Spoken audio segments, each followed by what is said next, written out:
2002 সাল।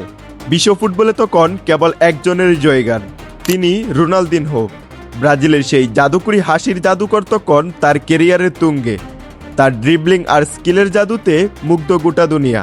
ঠিক সেই সময়ই ম্যানচেস্টার ইউনাইটেড কিংবদন্তি কোচ স্যার অ্যালেক্স ফার্গুসন চেয়েছিলেন এই ব্রাজিলিয়ান তারকাকে ওল্ড ট্রাফোর্ডে নিয়ে আসতে।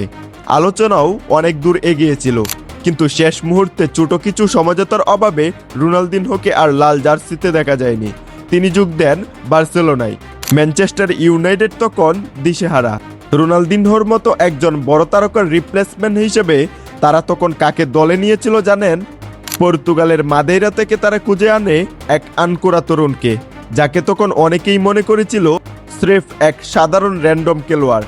সেই তরুণ আর কেউ নন, তিনি ছিলেন one and only Cristiano Ronaldo. রোনালদিনহোর জায়গায় আসা সেই ছেলেটি বদলে দেয় ইউনাইটেডের ভাগ্য। এরপরের গল্পটা তো আমাদের সবারই জানা। ইতিহাস, রোনালদো ম্যানচেস্টার ইউনাইটেডকে নিয়ে যান এক অনন্য উচ্চতায়। 3টি প্রিমিয়ার লিগ, 1টি চ্যাম্পিয়ন্স লিগ সহ একে একে জেতেন সম্ভাব্য সব শিরোপা। হ্যাঁ, বর্তমানে প্রিয় ক্লাব ম্যানচেস্টার ইউনাইটেড হয়তো তাদের সেই চিরচেনা ফর্মে নেই। ওল্ড ট্রাফোর্ডের গ্যালারিতে আগের সেই গর্জন হয়তো কিছুটা স্তিমিত, কিন্তু আমরা বিশ্বাস করি ম্যানচেস্টার ইউনাইটেড আবার ফিরে আসবে। আবারও সমহিমায় ফিরবে রেড ডেভিলরা। খুব শীঘ্রই আবারও ইংল্যান্ডের আকাশে উড়বে লাল পতাকা।